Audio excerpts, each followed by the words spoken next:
it was so great that you didn't need two of them. Yeah. And once you bought one, you were set for 10 years. Like, Yes. you didn't need to buy another one. Mm-hmm.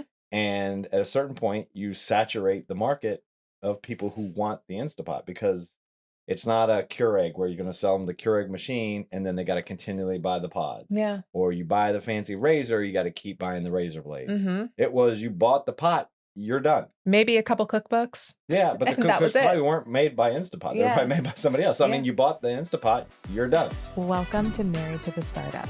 I'm Alicia McKenzie, a wellness entrepreneur and digital creator. Alongside me is my amazing husband, George, the CEO who's always ready for a new challenge. We've been navigating marriage and running startups for over a decade, and we're here to share the real, unfiltered journey with you. Join us for insights and candid conversations about integrating love, family, and entrepreneurship. This is Married to the Startup, where every day is a new adventure. Welcome to another episode of Married to the Startup. I am your host, Alicia McKenzie, and this other guy is annoying the shit out of me right now. Me llamo Jorge. Me gusta la escuela. ¿Dónde está la biblioteca?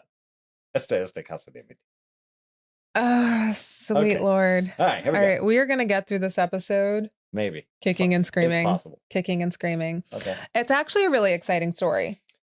I don't know if it's an exciting story, but it's an interesting story. It is an interesting story. Husband and wife founders. Yeah, so it's another one in our mini expose. Expose. That's the word I was looking for. A little breakdown. Yeah, let's do it. Of what went wrong. Yeah. What went right. Mm-hmm. And everything in between. And companies, stop being polite. Stop being real. All right. It's a hard day right now. It is. Robert Wang, his wife Tracy, both worked full time. Yes. For Nortel Network. One worked for Nortel? No, they both worked for Nortel. Okay. Yeah, I remember Nortel. Why do I remember this company? They were just an IT company, and they were also they made cell phones and stuff. Okay. They had plans around that. They were a big company. Were they? They had offices around here too. This company, Nortel Networks, yeah, I feel like I know it for some reason. I think they had offices on the Dulles Toll Road, so you've probably seen them before. Okay. Seen commercials. But I guess husband and wife both working full time. They had small children, and the age-old question that drives everybody crazy: What's for dinner? What is for dinner? Yeah, and I think almost every founder's story, it starts with a problem statement that resonates.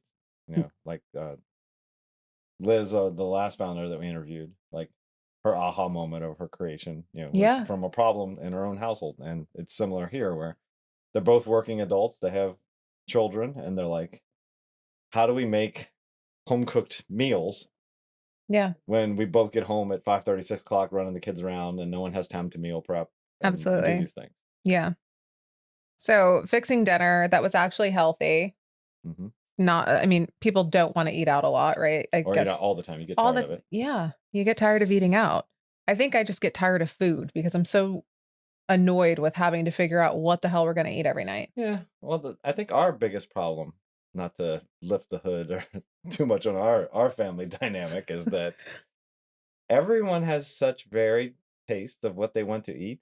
It is virtually impossible to satiate everybody with one order from an outside restaurant. I think I want Shake Shack. I hate Shake Shack. I want Five Guys. I want ramen. I hate ramen. It's just nonstop. So it's very hard to find anything that pleases everyone. It's the walk of shame when you go to the door to pick up one order, and then another DoorDash driver comes in with a second order. And it's like, you just I've always thought about that double dash thing, but I'm like, that just means food's waiting for the other guy to come pick it up after he picks up the other food. Yeah. Right? So anyway, I'm sure there's a solution in here. Maybe be a better parent and make them eat. I don't know. Or be a worse parent and make them all eat the same thing. Yeah. And somebody will always be miserable. Yeah. Well, my solution, and I think it's working out fairly well, is we just, the one who's very picky, we just make him the same thing every night. Here is your bowl of cereal. Yeah. Here's your cereal. Here's your nuggets and fries. Here's your mac and cheese. Go to town. Okay. Back to the story. All right. What story? Back to the story. Over 18 months, he used his PhD in science and his background in artificial intelligence and developed a product. He developed a solution for the problem him and his wife were having. Didn't he also get laid off, or was that after this? I think that was after. Okay. Yeah. Anywho. Yeah. I feel like that was after. Right. So he built a solution to his problem, which Mhm. was InstaPot. InstaPot. Yes. InstaPot. Yeah. So he made a pressure cooker. Is that what InstaPot is? Yeah. So it cooks food under pressure. Under steam pressure. Yeah. Interesting. And he created it and launched it in 2010. Right? So no VC money. Yep. Started up at home, used his own degree, and I guess he outsourced the construction of it to somewhere. Somewhere, I think where a China, majority of probably. projects Yeah, or products are made. Got it prototyped, got it made, and was selling it in a direct-to-consumer model via Amazon. Yeah. Which is a really interesting. I mean, I love the approach. If bootstrapped it, solved the problem, right? He got an MVP going, used his own capital, no outside capital, and no marketing budget. It was like the early days of probably direct-to-consumer via word Amazon. of mouth. Yeah, his philosophy was word of mouth marketing. So I'm not going to spend money on marketing and advertising. It was all just word of mouth, direct to consumer. Which, if you look at the time frame, right, 2010 to 2015, that was prior to Instagram and the rise of the modern day influencer and all these social media campaigns. That didn't exist back then. Right. So it truly was word of mouth marketing. Yeah, and I think he was moderately successful during those times. Yes. So successful that in October on Amazon Prime Day, in October of 2016. 2016. So about 6 years of operating until his aha moment happened. Yeah, October. Not. Why do I keep saying October? I don't know. October. Is that is that Prime Day? Is it? I don't know when Amazon Prime Day is. I think there's 100 of them. It feels like there's constant Amazon Prime days. Watch it be October, and it's just like burned into my head. Bezos burned it into your brain. But 2016 on Amazon Prime Day, InstaPot debuted at the number one best-selling non-Amazon product in the U.S. Big, right? For a company that is owned by a husband and wife duo. Yeah. He developed the technology himself, started the company by himself, no outside capital. I mean, it's great. Yes. Amazing American success story. So over 215,000 units were sold that day. Wow. And then again in 2017 on Prime Day, it was number one again with over 300,000 units sold that day. And all of this is happening with his continual word of mouth marketing campaign. Yeah. Right? It's just Amazon reviews, people talking about, and I was reading, I don't know if he did it during that time, but he would personally read every review. Yes. And he made, I guess, a second version of the product. I don't remember when, but it was based on customer feedback where they were saying, I wish there was a way to self-clean this thing. Or self-clean bottles. Somebody had mentioned that they wanted to clean bottles. Yeah. So he added a sanitizing feature. Yeah. Sanitizing. So you can just, pop the bottles in there and sanitize it. Which, again, as we've stated in previous podcasts, that feedback from the consumer is so important, whether it's good or bad. Right. Right. I think a lot of times founders want to glaze over the fact that somebody didn't like your product, but maybe approach it with a curiosity mindset and say, okay, he didn't like my product. What could I do to make it better? Number one bestseller in 2016 and 2017. In 2016 and 2017. And in 2018, they broke their own record, selling over 300,000 units in 36 hours. Wow. So, on those days, what's the total there? Almost 1 million units? How much is an InstaPot? No idea. We are not on the InstaPot craze. We are not. And then I don't know what the gross margins are, but it's a good, obviously it's a profitable empire. And he didn't believe in investing in marketing because he wanted to put the money back into the company and keep investing in innovation. Yeah. Right. So he really relied on organic sharing, a lot of word of mouth, making changes when he could, if they made sense. And then he kind of grew this community, almost seemed kind of cult-like. They referred to themselves as potheads. Yeah. And this is pre-pandemic? Pre-pandemic. Okay. Yeah. Pre-pandemic, they had Facebook groups with millions of followers, Posting inst recipes. posting recipes, Instapot cookbooks, and a really devoted online community. So Instapot wasn't just a product. I guess it was kind of like an identity. Okay, so number one bestseller again in 2018. Was it? Is that what you said? 2016, 2017, then 2018 they broke the record. Yeah, Sold they again. broke their own record. Right. So then what happens to every company that's rapidly growing sales? Sell. Yes, along comes private equity. Yes. Right. I'm sure they, reached out. Somehow they got connected, and it was, you've got this rapidly growing business that's probably extremely profitable, Yes. and we would like to acquire it. Of course. So in 2019, Instant Brands, which was the maker of the InstaPot, merged, aka was acquired by a US-based company called Corel Brands. So you might know them Yeah, I from think some of their other products. Like Corel had they had Pyrex, but they also do dish plates. Corningware. Yeah. And they are owned by a private equity company called Cornell Capital. So, all is right in the world, and they acquired it for like $615 million. Yes. So incredibly lucrative, I'm sure, a lucrative event for Mr. Wang. And like all private equity ventures, I'm sure there was probably some rollover. So he maintained an equity stake. So it wasn't like he cashed out $615 million. I'm sure it may have been debt on the business, whatever. So he got a nice check. And but shortly thereafter, a bit of rain on the parade. So Mr. Wang he stayed on with the company, but kind of got relegated to like a chief innovation officer.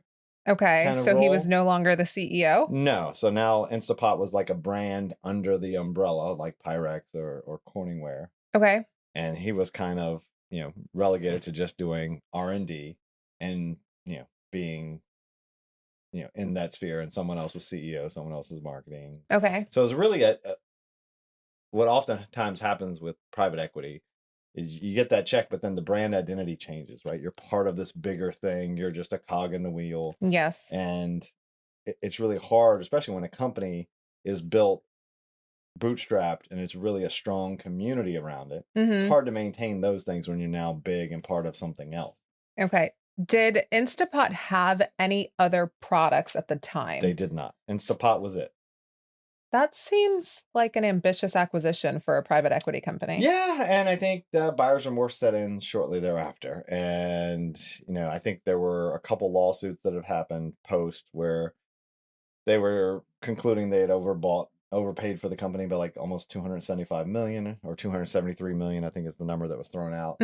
So, acquisition happens, 615 million. Shortly thereafter, buyer's remorse sets in. Hey, we spent too much money. And then by 2023, there was a bankruptcy filing. Okay. So when the bankruptcy filing and some of the lawsuits, there came out that Cornell allegedly lied to lenders. They loaded up Instapot with debt and ultimately pushed the company into insolvency, which it happens. It's not the standard PE playbooks. I don't want to run every PE through, but you can see this theme has come up a couple times. Yeah. In conversations we have on these exposés where the private equity group will raise funds and then they go purchase a company. And the goal being, hey, if we purchase 4 or 5 companies, roll them all together, we get to truly scale the business. We have infrastructure costs, which now can be, isolated or consolidated into one bucket. And, you don't need 50 HR people. You only need, 5, and you start cutting, and then you find commonalities and economies of scale and some of the back office processes. And maybe there's some customer bleed over where you can cross sell, upsell. And that's the thesis. And then, they put all the money in. But I think there was a lot that happened in between acquisition time and the bankruptcy. Yeah. And I think that what I was going for there is the playbook is, you hear this big number, 615 million. And it's not like the private equity company who has $1 billion in, their capital raise in their fund. They just throw out 615 million, and that 615 million is sitting there as, the investment in that company. Mm-hmm. So they immediately started levering up the company. Yes. So they say, oh, we spent 615 million for this company. It's worth 615 million. We're going to take out a loan, and they start to get banks involved, and they start to leverage the business. And then doing so, they rack up about $450 million in debt, most of which they pay back to themselves. Yes. Right. So, and that's what really frustrates me with private equity. well, it happens a lot, right? So, I'll say commonalities. Let's say if it's an acquisition, we'll use 100 million because it's an easy number. Mm-hmm. So we're going to buy you for $100 million. Yes. And we want you to roll over 20%. Yes. Right. So now it's 20%, you roll back in. So it's really 80 million from the private equity company. Mm-hmm. And what they really do is then they'll go and get a bank to go in on it with them to lever the business up. So now maybe it's a 50-50 rollover, 50-50 acquisition, and post-acquisition, they take out the loan and they get lines of credit and everything. And from a cash outlay, the private equity company purchased that company for 100 million. Yes. They rolled over 20 million from the previous owner. So 80 million was left. They split that with a lender. So now it's really only 40 million to buy the company. Mm-hmm. So, and sometimes it's less. I'm just using Yeah, easy yeah, yeah. numbers, but when they lever up the business and they pull their money out, now they have a much lower, capital cost to the Mhm. company. Their portfolio, their investment fund is still Ultimately lessening their risk. right. Yeah. Right. Yeah. So, I mean, it's a standard play, but you can see here, if you overpay for the company by a lot of like 250 million on a $650 million buy, and Yeah. you lever the business 450 million, now in actuality, there's like, a 50 to $100 million shortfall. I understand that hindsight is 2020, but I don't know who would go into this deal saying this company has one product and one product only, and 3 years of wild sales on Amazon and a cult-like community equates to a $615 million acquisition. Yeah. I'm sure And I mean, I get that it's a multiple of either revenue or EBITDA. yeah, So we don't have those revenue numbers, Right. and any company is worth what somebody's willing to pay for it. Yes, that's the standard response. But yeah. So I think from my vantage point, yeah, it does not look like a good deal. no, and like from the numbers here, like this is the private equity playbook as it's worth. So they forced Instagram. I keep saying Instagram. InstaPot, Instabrands. Instacart is what keeps popping in my head. They forced them. So let's say after the acquisition, they forced them to take out a $450 million term loan in 2021. Mm-hmm. Then they used that loan plus another 100 million that was on the balance sheet to pay back in dividend Cornell Capital and its co-investors. So about 350 million goes out of that 450, $500 million worth of cash. 350 goes back out to them. Yeah. So, they essentially, just kind of took this profitable business and loaded it up with debt, stripped out all the cash, and kind of left it as a sinking ship. Yes. What year was the acquisition? Acquisition is 2019. So by 2 years later, they had. Okay. So I think one thing that's really that we should point out is that 2020 happened, right? During all of this. COVID. So it's COVID. But COVID was a big jump off point. Absolutely. And that's probably how they accrued this $100 million of cash on the balance sheet. Mm-hmm. Is during COVID, everybody was home. Everybody was cooking. Instapots were everywhere. There was the Instagram stories, everyone posting about it. Everybody was buying it. Yeah. So the COVID year. Second coming. Yeah, it was great. But then in 2021, there were a lot of factors that played into the sales cratering, right? Yes. Asian ports were closed by COVID. Correct. And then there was a lot of bad weather in the seas. They couldn't get their shipments in. And I think there was some product quality control issues that started happening. That was going to be my next. And in 2020, there was a lot of safety issues raised with the InstaPot. And actually, that is what kept me from buying one. Right. There was a story on social media that this InstaPot had exploded in somebody's house. And I'm like, okay, well, we like to do a lot of 1% things. So maybe let's not invite that into our lives. Yeah. And I think it's, outside of the private equity, the financial mismanagement aspect, there were some fundamental issues with the business, I think. Yes. And if you look at it, it's kind of like what we talked about with Peloton. Like InstaPot had one product. Yes. And it was a really and good it was a one. great product. It was so great that you didn't need 2 of them. Yeah. And once you bought one, you were set for 10 years. Like, you Yes. didn't need to buy another one. Mm-hmm. And at a certain point, you saturate the market of people who want the InstaPot, because it's not a Keurig where you're going to sell them the Keurig machine and then they got to continually buy the pods. Yeah. Or you buy the fancy razor, you got to keep buying the razor blades. Mm-hmm. It was, you bought the pot, you're done. Maybe a couple cookbooks. Yeah, but the And that was cookbooks probably it. weren't made by InstaPot. They were Yeah. probably made by somebody else. So, I Yeah. mean, you bought the InstaPot, you're done. Mm-hmm. So he made a great product that was superior in quality to his own detriment. That Yes. now you didn't have a lot of repeat sales. You didn't have upsells. There was nothing else to sell them. Yeah. So it looks like at the peak of sales, it was $758 million in product being sold. Okay. Right? That was the peak. And then by 2022, sales had plummeted almost 50%. Yeah. Right? Because everybody that wanted an InstaPot got an InstaPot, and then that was it. Doesn't it sounds very eerily similar to Peloton? Yes. Right? And they made great products that served a niche, and COVID really amplified Mm-hmm. and puffed up some of the sales numbers. Yeah. And, there was really no repeat buyers. There was nothing else to buy. And then and they tried, I think Cornell, when they bought InstaPot, they tried to grow the brand. I think they were making Insta whatevers. They were making other things with the same kind of labeling and trying to push in, cross-sell, upsell. But it's not the iPhone. It's not the and they they had bought this cult-like thing with the potheads, and it just didn't really, there was no juice left to squeeze out of that. 2023 sales fell again by 22%. Go figure. Right? The seventh straight quarter of a decline in sales. Mm-hmm. Right? So it hit the peak, and then it just is going down like a sinking ship. Yeah. Right? And not to mention your sales have plummeted, but you're also trying to service a large amount of debt at 8 to 10% interest. Right. And that's what happens when the borrowing is great and you're on a variable note, which most people do. You get this loan and or line of credit that is maybe locked for a year or two, but it's variable. And as the interest rates rise, your debt payments rise to a point where you can't afford it anymore. Where maybe you're profitable when your debt is, if you have $450 million in debt, you're profitable when the debt's at 6%. When the debt goes to 8%, or now 10%. you're no longer profitable. Yeah. Or it goes to 10, you're even worse. And if you're unprofitable, you can't repay your debt terms, then it's just a spiraling effect, right? Absolutely.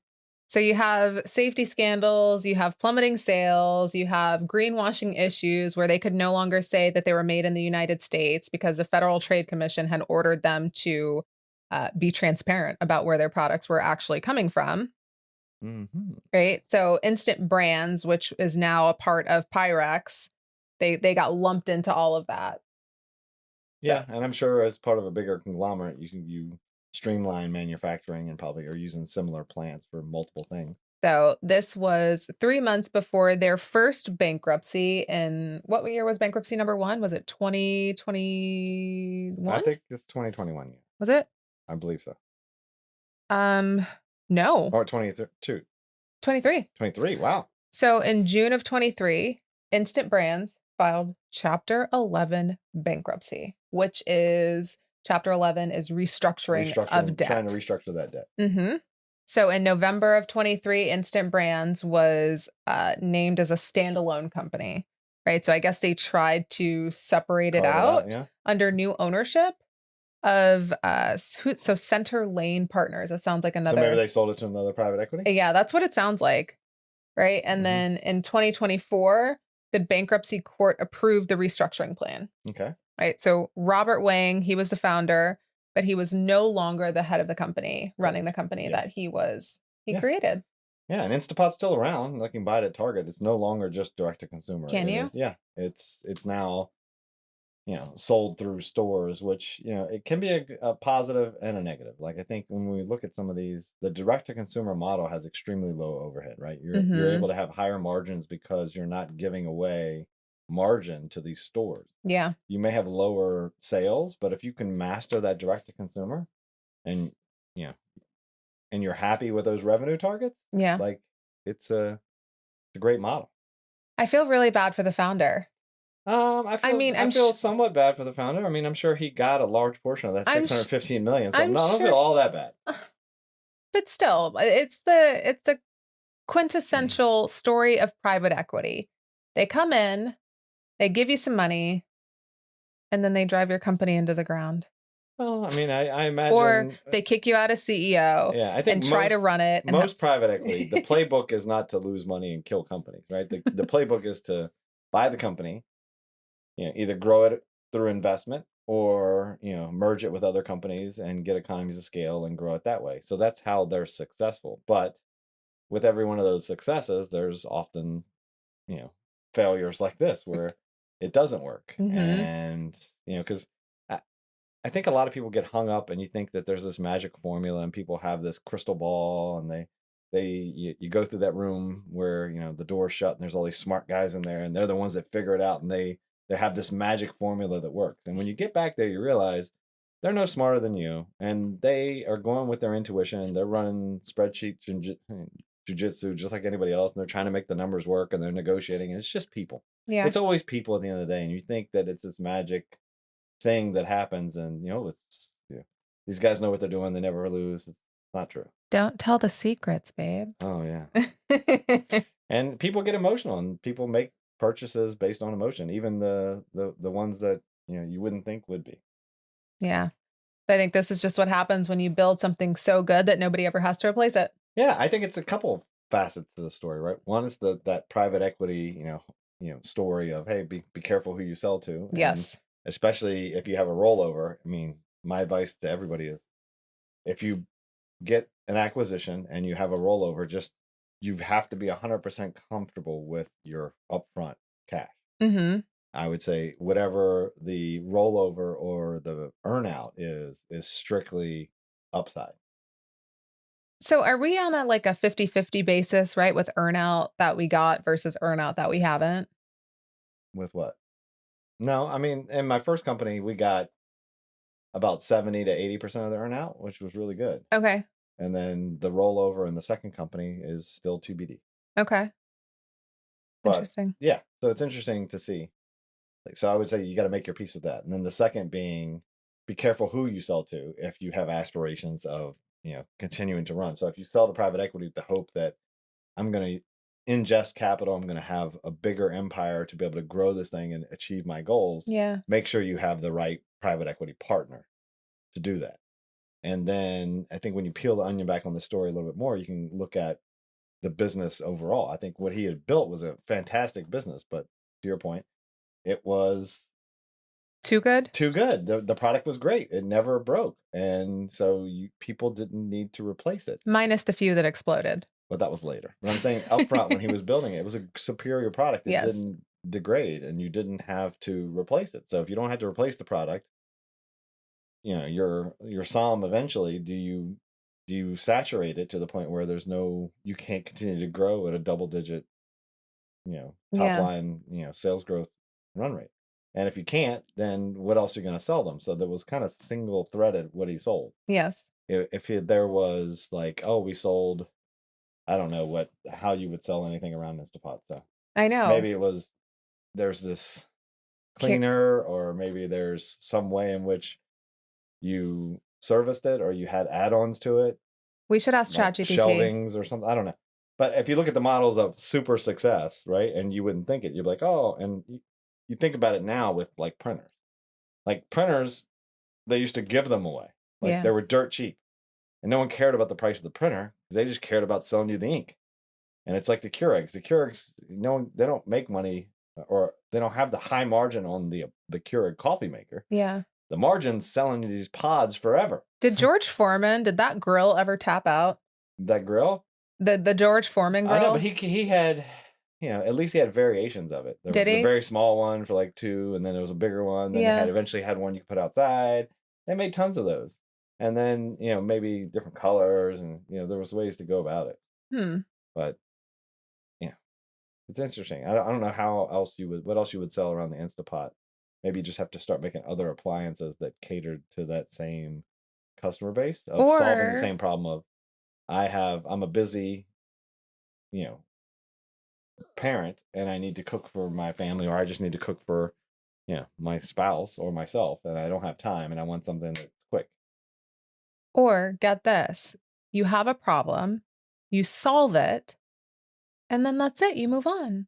Yeah. Why does it have to scale? Why do you have to innovate more? You don't Why always. can't you just be happy with the fact that you've solved this problem for millions of people and you've sold a ton of product and you made a little bit of cash and then you go about your merry way? Yeah, you made a lot of cash, most likely. I mean, yeah, right? It is. Just be happy. Right. That's the hardest thing that most people have. The private equity, where you at. the private equity thing got me. It just reminded me of. Do you know the cupcake store Sprinkles in the Washington D.C. area? I've heard of it. I Right. don't know it. And they sold to private equity, and then 10 years later, Sprinkles laid off I think they laid off a ton of employees and closed down a bunch of different physical shops, right? Brick and mortar. They closed all their brick and mortar stores. And the original owner of Sprinkles posted something about it on social media, but she hasn't been involved with the company for at least 5 years. Right. The wolves came after her. Like, why are you? This is your fault. Why did you? She sold it. Yeah, it's no longer her creation. It's no longer her baby. She wasn't in charge of it. So I think being penalized for it or being accused of doing something wrong because you were sad it closed down, like. Yeah, no, you can be. Both things can be true. Like, she can be sad as the owner that it closed down, but at the same time, no one's got alligator tears because you clocked a multi-million-dollar check, right? Or $100 million check, and now you're boo-hooing because it is no longer in operation. Fine, whatever. Just poo-poo my idea. No, I'm just saying they can both be true. Like, she can obviously be sad for it. Yes. But other people could be like, yeah, you got your money. Yes. So it's like, Okay. I sold my car. And then someone else was driving my car and they got in an accident. Oh man, I'm sorry for my car. My car, I used to love that car, and now it's been in an accident. Right? But you sold it. It's not yours anymore. If somebody crashed your Lambo, you'd be sad. They probably did. I don't know. It's gone. Once you liquidate the asset, it is no longer your asset. It's off the balance sheet. It's gone. It's not yours. Don't think about it. Don't waste energy on it. Boiling this episode down into one sentence. Don't make your product too good and don't sell to the wrong people. That's true. Yeah, I like it. Soundbite. Print it. Anything else to add, baby? Subscribe if you like this. See, I'm just going to start throwing it in. I should have just weaved it in somewhere. You should have. If you like InstaPot, if you're a pothead, subscribe. Oh my gosh. Subscribe and we'll send you an InstaPot. Hopefully not one that explodes. Low barrier to entry. Thank you for tuning in to Married to the Startup. We hope you enjoyed today's episode. If you did, please take a moment to like, rate, and subscribe to our podcast. Your support helps us reach more people and keeps the conversation going. If you have any questions or topics you'd like us to cover, drop me a message. I love hearing from you guys. Until next time.